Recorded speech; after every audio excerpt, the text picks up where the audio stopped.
नमस्कार दोस्तों, स्वागत है आप सभी साथियों का एक स्मार्ट स्टडी यूट्यूब चैनल पर।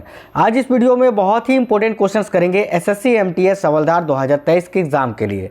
साथियों, आप लोगों को पता है कि एसएससी एमटीएस का पेपर जो है वो 2 मई 2023 से आपका होने वाला है। तो चलिए शुरू करते हैं, देखते हैं एसएससी एमटीएस के लिए मोस्ट एक्सपेक्टेड क्वेश्चंस। तो आज का पहला क्वेश्चन है, गुरु शिखर चोटी किस राज्य में स्थित है। तो सबसे पहले आपको गुरु शिखर चोटी के बारे में बता देते हैं। तो साथियों, ये जो गुरु शिखर चोटी है ये अरावली पर्वतमाला का सबसे ऊंची चोटी है। अरावली पर्वतमाला जो कि सबसे प्राचीन पर्वतमाला है, इतना आपको पता होगा। इस क्वेश्चन में पूछा गया है गुरु शिखर चोटी ये किस राज्य में स्थित है। तो देखिएगा, इस क्वेश्चन का राइट आंसर आएगा ऑप्शन नंबर ए, राजस्थान में। अगला क्वेश्चन है, रूस की सहायता से स्थापित लौह इस्पात संयंत्र कौन सा है। वेरी इंपॉर्टेंट क्वेश्चन है, आपको याद रखना है। रूस की सहायता से स्थापित लौह इस्पात संयंत्र है बोकारो, भिलाई और विशाखापट्टनम, इनमें से सभी। यानी इस क्वेश्चन का राइट आंसर आएगा ऑप्शन नंबर डी, ऑल। अगला क्वेश्चन है, सिंधु नदी का उद्गम स्थल इनमें से कौन सा है। तो देखिएगा, वेरी इंपॉर्टेंट क्वेश्चन है, आपको याद रखना है। सिंधु नदी का उद्गम स्थल है मानसरोवर झील, option number C correct answer है। अगला क्वेश्चन है, यमुना एक्सप्रेसवे ये कहाँ से कहाँ तक फैला हुआ है या किसको किससे जोड़ता है। तो देखिएगा, यमुना एक्सप्रेसवे जो है ये साथियों ग्रेटर नोएडा से आगरा तक फैला हुआ है, ऑप्शन नंबर बी इस क्वेश्चन के लिए करेक्ट आंसर आएगा। आज का अगला क्वेश्चन है, चंबल नदी किन राज्यों से होकर बहती है। तो देखिएगा, चंबल नदी जो है ये कौन से राज्य से होकर बहती है। तो करेक्ट आंसर आएगा ऑप्शन नंबर ए। साथियों, याद रखना है आपको, उत्तर प्रदेश, मध्य प्रदेश और राजस्थान, यानी ऑप्शन नंबर ए इस क्वेश्चन के लिए राइट आंसर आएगा। अगला क्वेश्चन है, चंद्रप्रभा वन्यजीव अभयारण्य ये कहाँ स्थित है। तो देखिएगा, चंद्रप्रभा वन्यजीव अभयारण्य जो है ये कहाँ स्थित है। करेक्ट आंसर आएगा option number A, Uttar Pradesh में। नेक्स्ट क्वेश्चन है, पाल वंश के पतन के बाद बंगाल का राजनीतिक नेतृत्व प्रदान किया किसने। तो याद रखना है आपको साथियों, पाल वंश के पतन के बाद बंगाल का राजनीतिक नेतृत्व ये किसने प्रदान किया था। तो करेक्ट आंसर आएगा ऑप्शन नंबर ए, सेन वंश ने। अगला क्वेश्चन है, लॉर्ड कर्जन के शासनकाल का सबसे मूर्खतापूर्ण कार्य जिसने उग्र राष्ट्रीयता को जन्म दिया क्या था। तो देखिएगा, लॉर्ड कर्जन के शासनकाल का सबसे मूर्खतापूर्ण कार्य क्या था। तो याद रखना है आपको, 1905 का बंगाल विभाजन जिसने जो है उग्र राष्ट्रीयता को जन्म दिया था। तो करेक्ट आंसर आएगा ऑप्शन नंबर डी। अगला क्वेश्चन है, भक्ति आंदोलन का प्रारंभ किया था किसने, किसके द्वारा। तो याद रखना है साथियों, भक्ति आंदोलन का प्रारंभ जो है ये आलवार, नायनार संतों के द्वारा किया गया था, यानी ऑप्शन नंबर ए इस क्वेश्चन के लिए राइट आंसर है। साथियों, वीडियो को सभी साथी लाइक जरूर करते चलना, क्योंकि आपके एक लाइक से हमें मोटिवेशन मिलता है। अपने सभी दोस्तों के साथ जरूर शेयर करिएगा और नए साथी जितने भी हैं चैनल को सब्सक्राइब कर लीजिएगा। अगला क्वेश्चन है, किसने कहा था मैं अंग्रेजों के स्थल साधनों को तो समाप्त कर सकता हूँ परंतु समुद्र को नहीं सुखा सकता। तो आपको याद रखना है साथियों, इस कथन को कहा था टीपू सुल्तान ने, यानी option number B right answer है। अगला क्वेश्चन है, भारत में इस्पात का उत्पादन सर्वप्रथम कब आरंभ हुआ था। तो देखिएगा, भारत में इस्पात का उत्पादन सर्वप्रथम 1913 ईस्वी में आरंभ हुआ था, option number B correct answer है। अगला क्वेश्चन है, निम्नलिखित में से कौन मूलतः जल या समुद्र का देवता था। तो देखिए, जल या समुद्र का देवता इनमें से कौन था। तो Varun, option number C correct answer आएगा, आपको याद रखना है। अगले क्वेश्चन है, कौन सी पुस्तक है जो जवाहरलाल नेहरू द्वारा लिखी गई है। तो इनमें से वो कौन सी पुस्तक है जिसके लेखक है पंडित जवाहरलाल नेहरू जी। तो राइट आंसर है option number D, discovery of India, यानी भारत एक खोज या भारत की खोज। इस पुस्तक के लेखक जवाहरलाल नेहरू हैं। नेक्स्ट क्वेश्चन है, guilty man of India's partition पुस्तक किसने लिखी है। तो देखिएगा, guilty man of India's partition पुस्तक के लेखक हैं doctor Ram Manohar Lohia, option number B right answer है। अगला क्वेश्चन है, 1857 के विद्रोह के बाद ब्रिटिश सरकार ने सिपाहियों का इन प्रांतों से चयन किया था, इनमें से कौन से प्रांत से। तो देखिएगा, करेक्ट आंसर है option number C, Gorkha, Sikh एवं पंजाबी उत्तर प्रांत से। अगला क्वेश्चन है, न्यूमिस्मेटिक्स क्या है। तो साथियों, याद रखना है आपको, न्यूमिस्मेटिक्स जो है ये सिक्कों व धातुओं का अध्ययन, न्यूमिस्मेटिक्स के अंतर्गत सिक्कों व धातुओं का अध्ययन किया जाता है, option number B correct answer है। अगला क्वेश्चन है, चोल राज्य का संस्थापक विजयालय पहले किसका सामंत था। तो देखिए, चोल राज्य का जो संस्थापक था विजयालय 846 ईस्वी में इसने जो है इन्होंने चोल राजवंश की स्थापना की थी। आपको याद रखना है, ये पहले जो हैं पल्लवों के सामंत थे, तो पल्लव करेक्ट आंसर आएगा। अखिल भारतीय किसान सभा के प्रथम सत्र की अध्यक्षता किन्होंने की थी। ये भी क्वेश्चन वेरी इंपॉर्टेंट है। तो देखिए अखिल भारतीय किसान सभा के प्रथम सत्र की अध्यक्षता स्वामी सहजानंद ने की थी। ऑप्शन नंबर 1 करेक्ट आंसर है। नेक्स्ट क्वेश्चन है, निम्नलिखित में से किसे उग्रसेन कहा जाता है? उग्रसेन का अर्थ होता है भयानक सेना का स्वामी।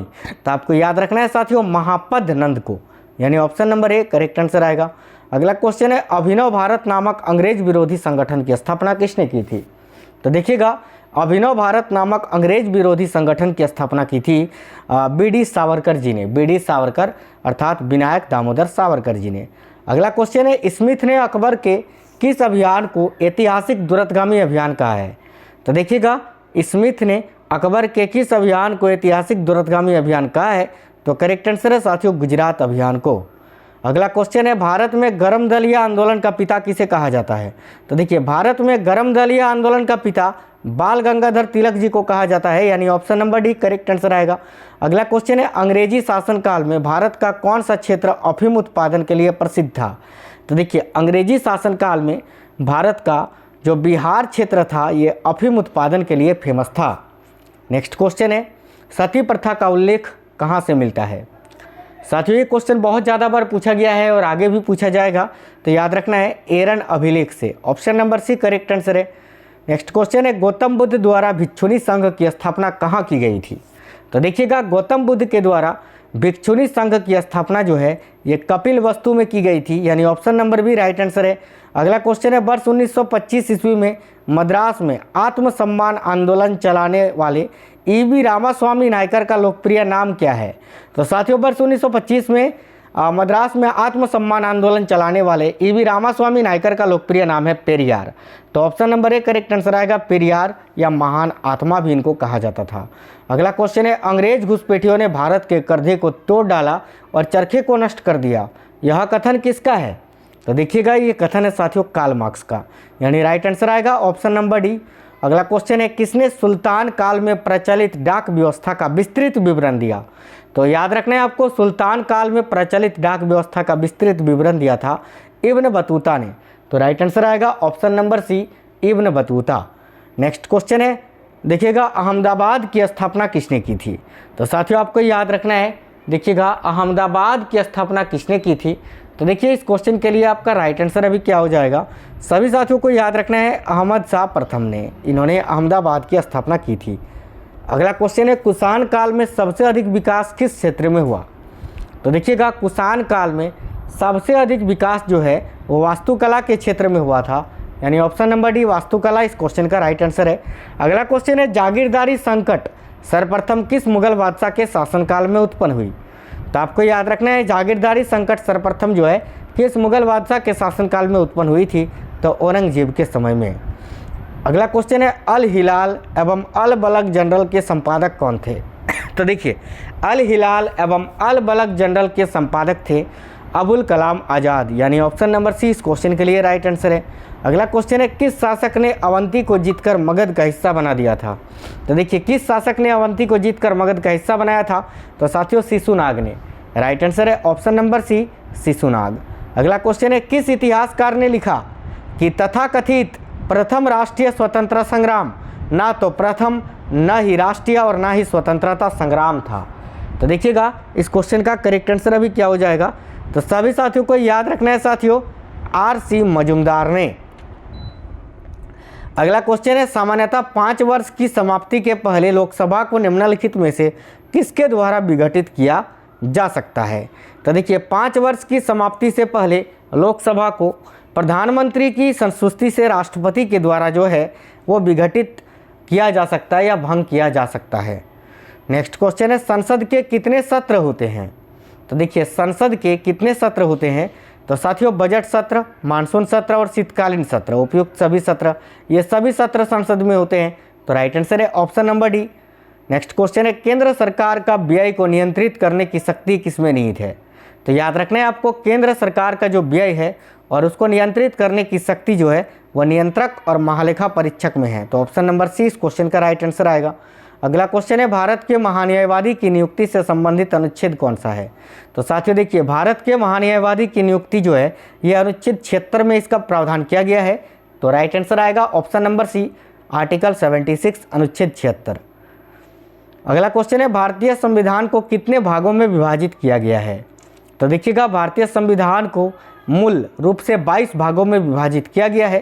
तो ऑप्शन नंबर 20 क्वेश्चन का राइट आंसर आएगा। अगला क्वेश्चन है संविधान सभा के गठन की मांग सर्वप्रथम 1895 में किसके द्वारा प्रस्तुत की गई थी। तो यह भी क्वेश्चन वेरी इंपॉर्टेंट है और आपको याद रखना है साथियों कि संविधान सभा के गठन की मांग सर्वप्रथम 1895 में किसके द्वारा प्रस्तुत की गई थी। तो बाल गंगाधर तिलक के द्वारा, यानी राइट आंसर है ऑप्शन नंबर डी। तो साथियों ये बहुत ही इंपॉर्टेंट क्वेश्चंस थे आज के इस क्लास में। आपको ये वीडियो कैसा लगा है आप हमें कमेंट बॉक्स में कमेंट करके जरूर बताइए। सभी साथी वीडियो को लाइक शेयर जरूर कर देना, अपने सभी दोस्तों के साथ वीडियो को जरूर शेयर करिएगा। नए साथी जितने भी हैं चैनल को सब्सक्राइब कर लीजिएगा। मिलेंगे अगली वीडियो में, तब तक स्वस्थ रहें। जय हिंद साथियों, वंदे मातरम।